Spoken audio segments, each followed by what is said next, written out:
Thank you, everyone, for listening to Thank You for Being a Podcast. We are the Golden Girls podcast, in which we watch an episode of The Golden Girls with a funny friend, and then we break it down a scene by scene.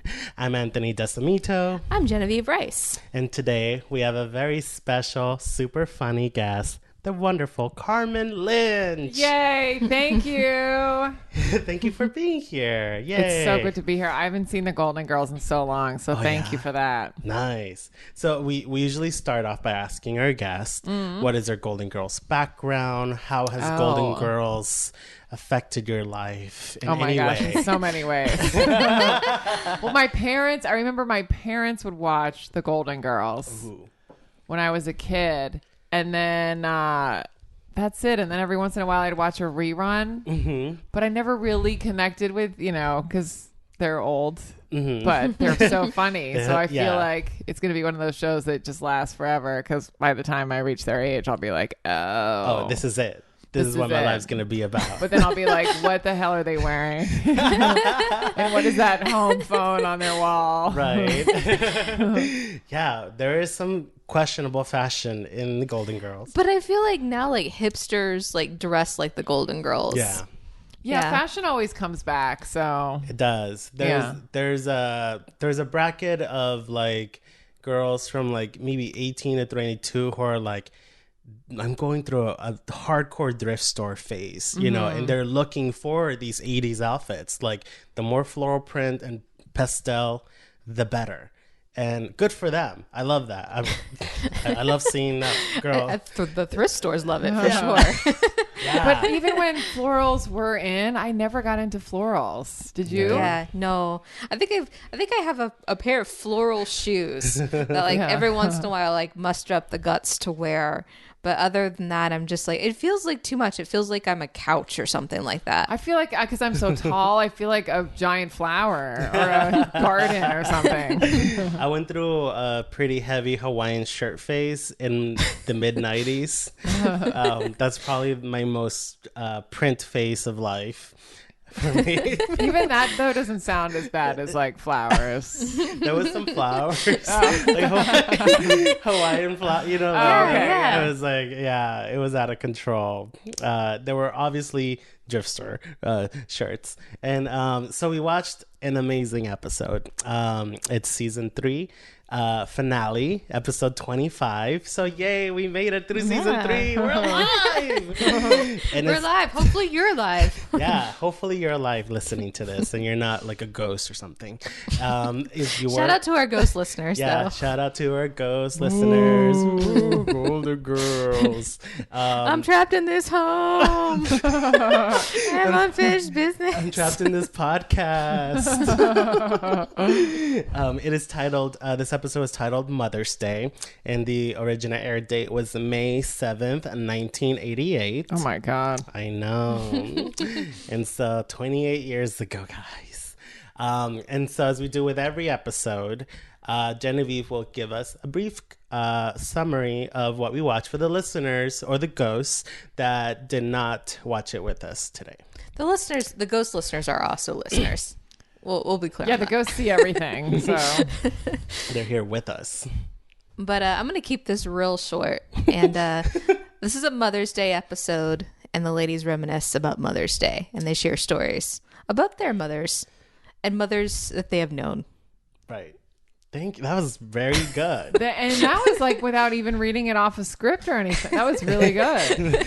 Yeah, this script here just came from my own mind. Good job. And yeah, so this is a fake recap episode. And what I mean by that is they go into flashbacks, but they're not from other episodes. And they do this every other episode until the end of time. They do it until the end of the series. They do this, and so in this opening up scene, the Golden Girls are all ready to go to brunch, but they are waiting for their offspring to give them a Mother's Day phone call, right? Which I've never been a mom. So I've never expected that. Well, I think this has more to do with phone technology. than being a mom, because it's like I don't know if the Golden Girls had an answering machine. I don't even know. Yeah. That's true. So Yeah. like that was the day you like if people called you and you weren't there to take the call, then you just miss missed it. Yeah. You miss it. Yeah. You have And to then wait you were- around. Point. And you were the height of rudeness in the 1980s. Or you told Yeah. people where you were gonna be, and they would call that place. Yeah. That's so true. Yeah. Now we like- don't even have to wait. Yeah. Now mothers can just go about their day, right? And so Yeah, like basically, yeah, you can leave a voicemail. You can text your mom if you want. I wonder if mothers today, though, still wait. Like, even if they have their cell phone, if they're still like, I wonder when Susie's going to text me or call me. You Right. know, I wonder if it's like a mother's thing to do. or they wait on Facebook for Yeah. that Mother's Day post or something to be tagged, and for the whole family, like who's gonna make the longest post. It's kind of it becomes like a competition. contest. Yeah. like who's gonna write the most things about Who's mom. gonna post the most flattering picture of their mom on Instagram? Yeah. It's kind of weird, though, how it is about that now. You know, it was so clean back then, where it was just about getting the call. Like Yeah. I feel obligated, like when it's my sister's birthday, to post longer than anyone else's post on her birthday wall. I don't know, because I just feel like, I don't know, there's some sort of pressure, because I just say happy B-Day, like it's Oh my ca- God, that would be awful. They'd be like, he's such an ass. Right. So I understand that feeling. Okay, so we go into a series of flashbacks. The first one is Dorothy's flashback. Everyone has their own. And so they go to this trailer. They go to Stanley's mom's trailer, in which you see several. Okay, it's covered in photographs of Stan, Dorothy's husband. And these photographs are out of control. Like, they're like, just, it's weird because they're just of him. There's no, like, of with the mom. They're like headshots everywhere. And they're all so high. I was like, why are these pictures all the way up by the ceiling if the mom is so tiny? How did she get I up mean, there? I mean, it's not even like a big trailer, but it's still like, come on, that's a lot of effort. Right. And I love how she didn't know that he was coming by, yet she had all the pictures ready. She could smell it. I smell Yutz coming. That Yutz is on his way to my trailer. She got tipped off. There's a guy down the road. Yo, Stanley's coming. Yeah, it was weird. I felt, part of me felt like she was waiting for him, because she had hot tea water ready, you know, but then she was surprised because she was like, get out of here. And he's like, it's me, your son, or whatever. Yeah, she was being her true self for a minute, like Freudian slip, get out of here. And then because it was weird because she hated Dorothy. She was like really rude to her. And then they gave her the paintings of Hitler for Mother's Day. Right. Yeah, a coffee table book. Yeah. That Which we all have. So yeah. I probably would like that book. I Right. think it probably be I pretty wonder, is that a real book? I feel like it has to be. Like some Nazi somewhere published this. Yeah. You know, like, yeah. Maybe it's like I don't know. But so they want to ask her for money, because Mother's Day is the perfect day to go ask for money. And so, but Stanley excuses himself. Dorothy has to be like, take one for the team kind of deal. And it turns out that his mom actually likes Dorothy. It's kind of like her reason was kind of odd. Like, it was because if he knew I liked you, he would come around more often. All the time, yeah. Yeah. So it was flip-flop. She likes her, Yeah. but not him. Yeah. It was really strange. And then she had, how much money did she give her? $1,000. Dorothy asked for 500. She gives her 1,000 from the tops of her stockings. From these like old stockings. Yeah. They were covered in cash too. Yeah. I'm like, what else do you have over there? That's a pretty secure bank, I'm gonna say. This woman is hardcore. I'm sure I she loved has... her. I want to see her on more often. Yeah. I want her to be like the fifth Golden Girl. I wonder what's under her mattress. She moves in. She just puts up photographs of Stanley and hides shotguns. I'm sure she has she has shotguns.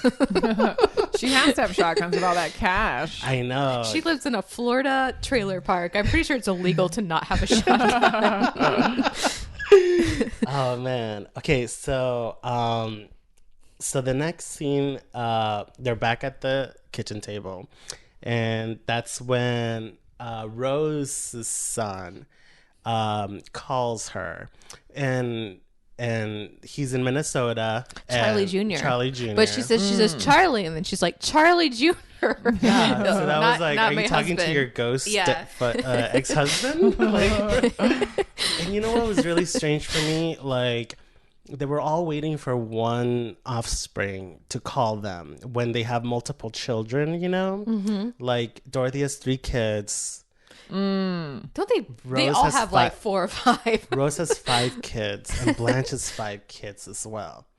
And then Sophia has like 3 kids, I think. And so like it was odd that they were just waiting for one. Yeah. Like they don't, like the other ones aren't gonna call, you know? Like they just don't expect that. Anyway, I thought that was kind of strange. And so they go to Blanche's flashback. And this one was interesting as well. This one was it took place in a nursing home, and it was Blanche's mom. She has sort of like early offset like Alzheimer's disease. Am I right about that, or she just or dementia, or she's Dementia. or maybe she's just old. We don't really know, but she's forgetful. She's forgetful. Yeah. But her Shaw game is on point. Yes. Yeah. Her shawl and gloves like matched. And brooch. And She actually looked pretty good. She She did was- compared yeah. to Dorothy's mother-in-law. Yeah. I feel like she kind of had her. Yeah, like one was like kind of like a rat person, and then she's sort of like I love how she Really just stared off into space though when she told her Yeah. story. interesting acting choice, right? Because Yeah. what was that? Yeah, she made her eyes go vacant. It was Yes. pretty great. I was like, she's doing. I don't know if it was an acting choice of her own, or the director told her just think of nothing, because it was very vacant. And then Blanche goes into the story about how when she was like a cheerleader in high school, she was like dating this 40-year-old guy. Let me backtrack. She's dating him. She's dating him because she wants to become the mom of like one of the cheerleaders. Yeah, he's the father of one of her rival cheerleaders. And, That's a little weird. That's and she crazy. wanted to be her stepmom. Yeah. And she was like, I hate her, so I want to be her mom. That makes no sense. That's the ultimate revenge. Yeah. I'm gonna have to make you lunch for school. Call me Mother Oh God. Jennifer. I love how Yeah. she was like, I thought the other sister was a slut. And she's like, no, Mom, it was me. Like, she's like the Yeah. Samantha from Sex and the City, Yeah. but just older. Yeah, definitely older. Yeah, so maybe she has a like a Charlotte daughter. She just Yeah. names her kids Sex and the City characters. Yeah, so she ended up remembering. She forgot initially what happened, but then she remembered, and she said it was Christmas Day instead of Mother's Day. Yeah, she was gonna get. Basically, like she told her that the mom showed up at the wedding. She showed up at the chapel, and Bubba's. and I wrote it tackles down. and bait shop. Yeah. It was a chapel and bait shop. Yeah. And her mom showed up to she thought she was going to protest, but she was like, I'm showed up to give you away and support you. And of Which course, is like reverse psychology Yeah. kind of deal. yeah. And Blanche just Yeah, skedaddled. Yeah, so she decided not to marry him and continue. Like, I don't know what happened after that, but they had a nice, fun Christmas. And scene. And scene. Yeah. Okay, and so also like Blanche gets really like you can see her theater background in this scene because she like stands up. Yeah, she's like talking to the audience like and her mom is like vacant. Yeah, so like good job Blanche Devereaux on that one. Okay, and so then they're back at the kitchen table. Flash forward. And Michael, this is where like Dorothy's just like, Michael hasn't called one of her 3 children that she cares about calling. And then we go into Blanche's, no, it was Rose's scene. This was Rose's, she's like, she starts off the story with like saying, I remember I spent Mother's Day with not my mom, just like a random stranger. Oh god. Yeah, and this was the bus station scene. But yeah, bus station, right? Okay. Wasn't it like a bus station in like Minneapolis? Wasn't it Minneapolis that they were in? Or was it a bus to Minneapolis and then... I forget. I don't remember. This doesn't matter that much. I don't know why I pointed it out. It could have been Minneapolis. But it was like a tiny little bus station in Minneapolis. Right. So maybe it was like on the outskirts of Minneapolis. It was so little. And so, yeah. So Rose tells a story of how she was like, she helped out like this old lady that she tortured by telling her a super long story initially. Excuse me. Sorry, bubbles. So she comes in and there's like nobody in this bus station. The guy is like the bus station guy that's working there. He's kind of dumb too. So I feel like they were kind of close to St. Olaf in a way, you know, because she made a joke about him being dumb. And so, well, like basically like she told him she was coming from Miami and like down south in Miami, and he was like, "Oh, is that by, you know, is that in Nebraska? Is that by Lincoln or Omaha?" Like, so they had to be north of that around, right? Yeah, just she's like, "Oh, home sweet home," like basically where Nebraska is our tropical locale.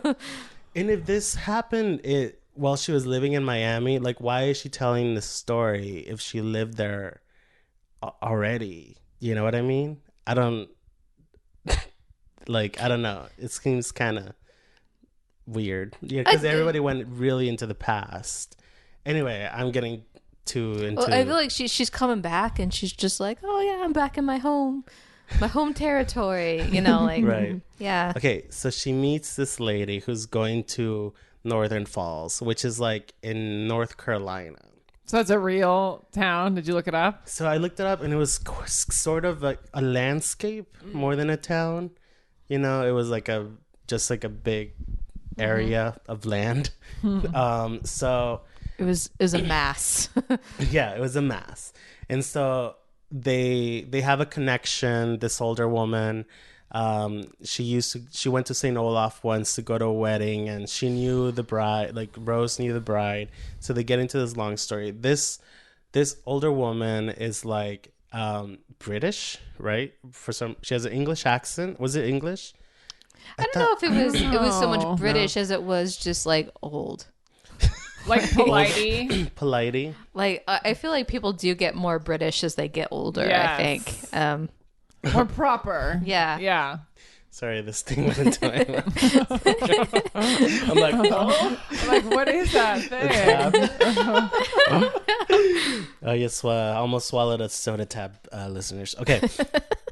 And so she has. Okay, let's talk about her hair. We're confused. Okay. It seemed to be okay. This woman looked like she has gray hair, and she looked like she was wearing like a brown wig on top of her head. Yeah, it looked exactly like hair.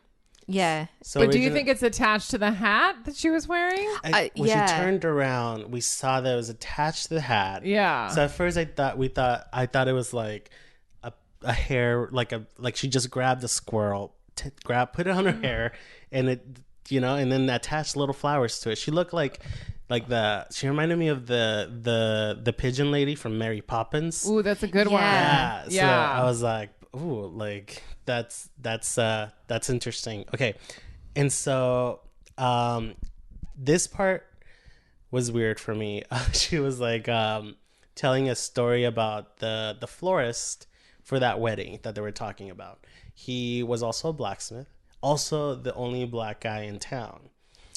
And when they welcome people in St. Olaf, they dress up in white sheets and they all gather on the lawn. Yeah, and then do they have like torches, or what was it, pitchforks and torches or something like that? They were probably singing songs. They probably had some kind of fire to keep warm. Right. Yeah. The whole thing was like, I was going, this would not happen on a show today. Yeah. They're like, yeah, we just burn white power into your yard. White power stands for so. We had the painting of Hitler's of paintings to give as a gift. Yeah. And so, yeah, that was not good. So they stopped doing that.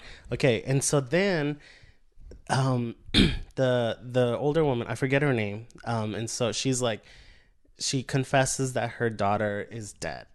And then so then it got really like creepy kind of, for me, because she started whispering like, and then she's like, I actually ran away from my home.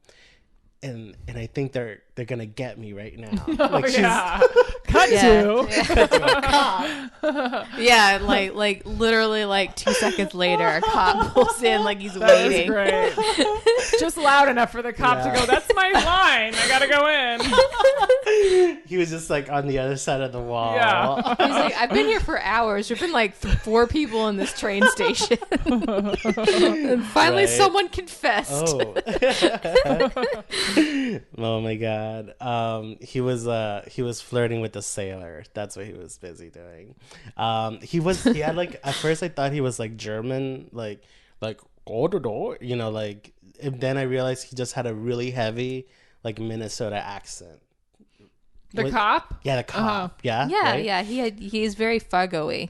Yeah, Fargo. That's a good one. Okay. And so the cop comes in and he's like, he says her name. I forget what, Beverly or whatever. He's like, you need to come with me. I've tracked you down. Like I don't even know how you like track. Like, how did she even? I don't know. What kind of? And also, like, if she ran away from did she run away from Minnesota? Like somewhere in Minnesota, or did they say where she ran away from? Like, I thought she was like from like states over. Right. Yeah. So like, who is this guy? Who is this guy? Yeah. Right. I love that it took so long to track down an old lady who can barely move. It's like, it's so hard to catch up with her. Yeah, especially with She's that from, hair like- and hat combo. Yeah. Yeah. She escaped from like Nevada, like retirement home. She's like made it halfway across the country. She's good. She has aliases. She keeps changing her hat. People aren't gonna know if I put flowers on it and if I wrap my hair around it. I'm just gonna speak in a slightly British accent. She has a fake accent. It was, and then like her way of hiding was just sort of crouching over, like someone was gonna hit her or something. Hopefully she doesn't get hit in her home. But so then Rose says, she's my mom. I don't care what that piece of paper says that's holding her name or something. Like, that's my mom. Like, we don't have to show you IDs. Yeah, the cop's like, okay, that's fine. I'll vouch for you. I'll accept this. I'll accept this white lady outrage. Like, because, yeah, like, she was good. She did a good job. Like, And I love the ticket guy's face where he's like, good job. he was just like, like it was great. Like, I'm gonna help you do something illegal right now. And then like, when they say thank you in front of the cop, thanks so much for saving me. And he's like still behind them. right, like he doesn't, like the cop doesn't know Rose is like, it could be like kidnapping her or like forcing her to say, like, I don't understand like my theory is they got caught shortly after, or Rose went to Northern Falls with this woman, right? Because she must have gone on the bus. Or it's just the whole thing just makes me go like, were we just dumber 25 years ago that we fell for these shows? Because if you make that now, you wouldn't fall for this. Yeah, you know what I mean? Yeah, that'd be not a good scene in Law and Order, or not a good show. Yeah, it would never make it to season 7 or whatever. Yeah, Ice-T would call bullshit right away. I was just gonna make an Ice-T joke.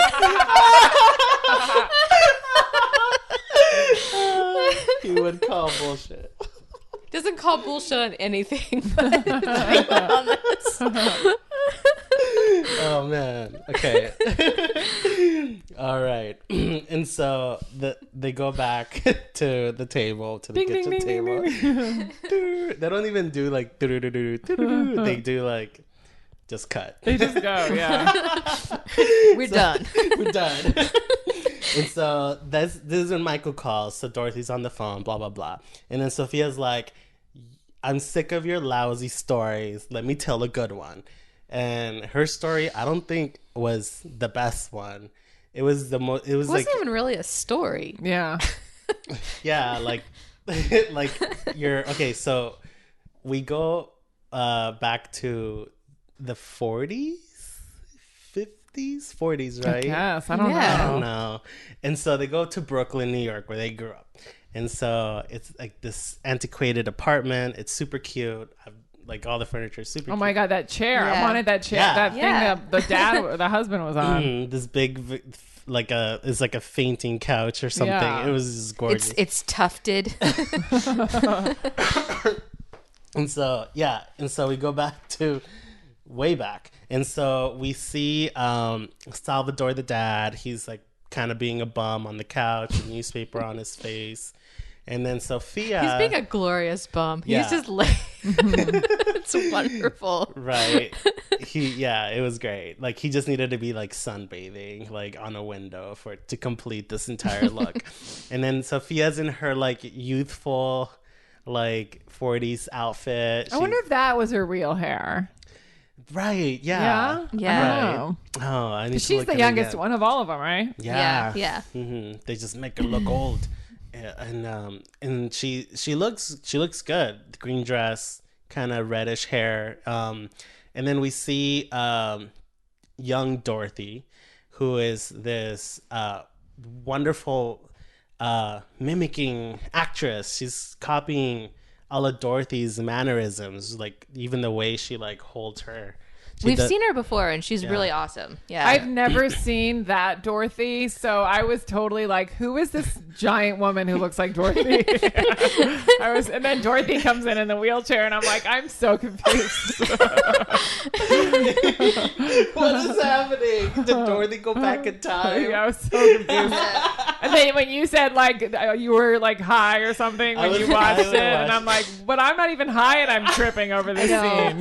I'm sitting here drinking like diet root beer. I'm like, what is going on? Oh man. So Dorothy, it's Mother's Day, and on Mother's Day, the grandma's moving in. Grandma Dorothy. I forget if she had a different name. They just call her Grandma Dorothy. Yeah. So she's like in a wheelchair, and she's spicy as hell. She's like snarky and shit. As you would expect from their family. Yeah, she slaps Sophia at one point. Yeah, this is a lot of slapping in this scene. And then Sophia slaps young Dorothy. And so, I don't know, like they were fighting because Salvador didn't want her to move in. And then she did want to move in for some reason. She did want to move in. And so they kind of get into this quarrel, you know, like it was like he tried to like hug her, and then she like pushed him away, and then the scene ended. It's like an Italian hug.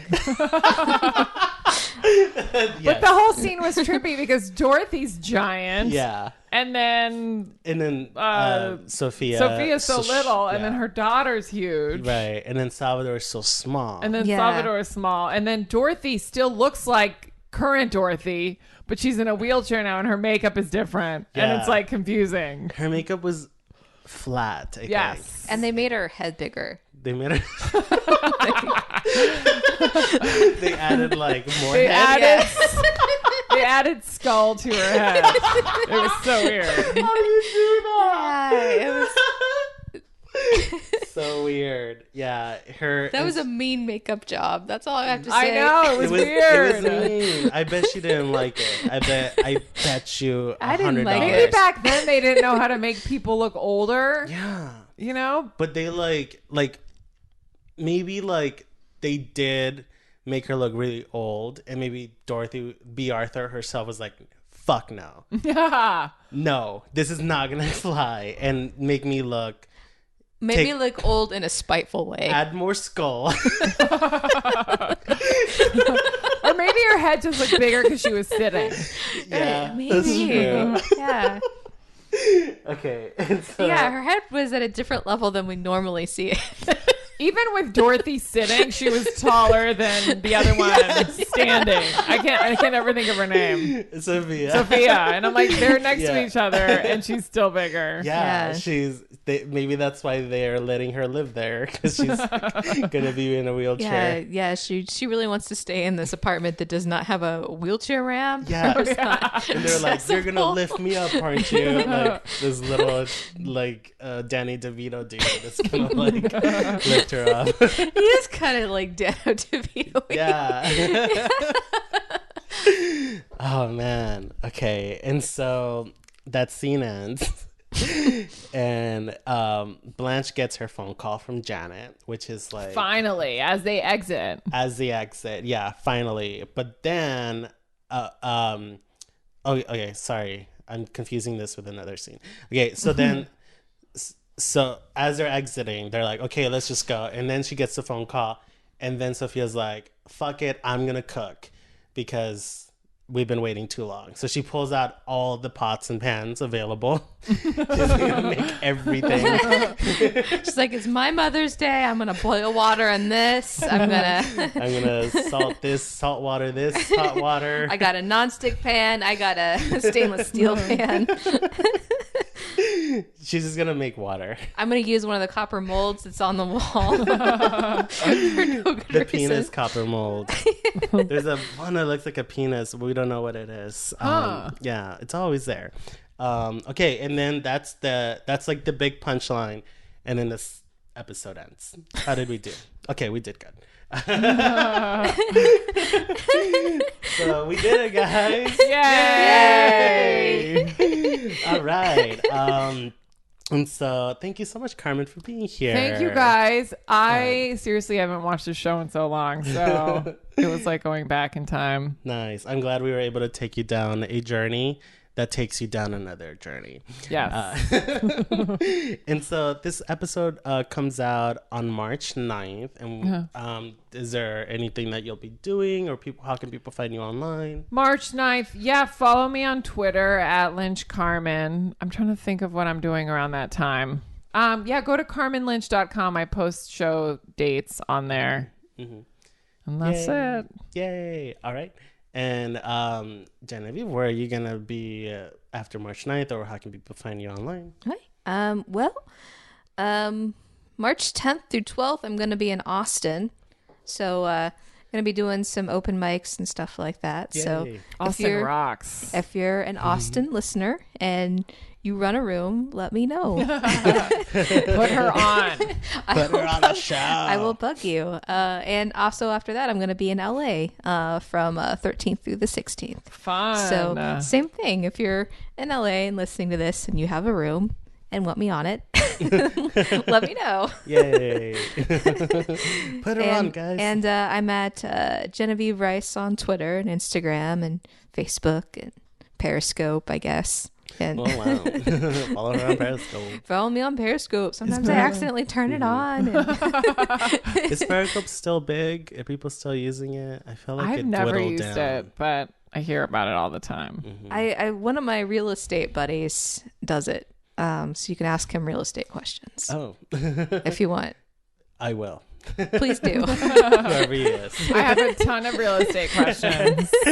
Why are houses so expensive? It's every realtor's favorite question. Can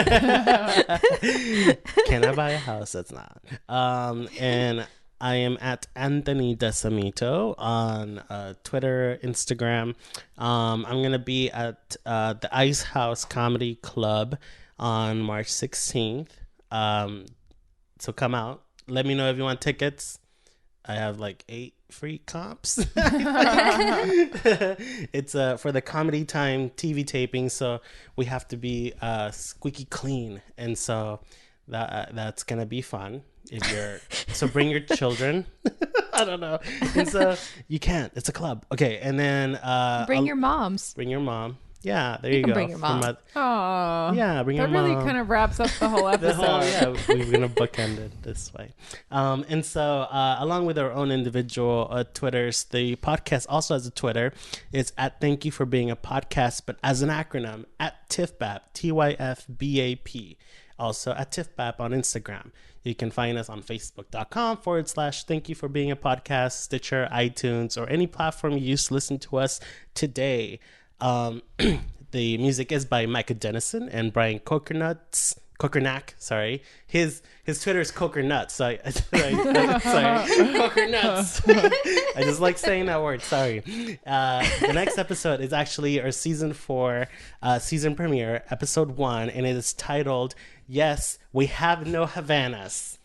Did not make that up, guys. Did they go to Cuba? I guess. Okay. I'm gonna have to watch that now. Yeah. I'm hooked. You're hooked. What are these Havanas about? All right. Thank you, everyone, for listening, and have a beautiful day and/or night. Yay! Gonna stuff a chicken. Gonna stuff the chicken. Like my mama taught me. Like my mama taught me.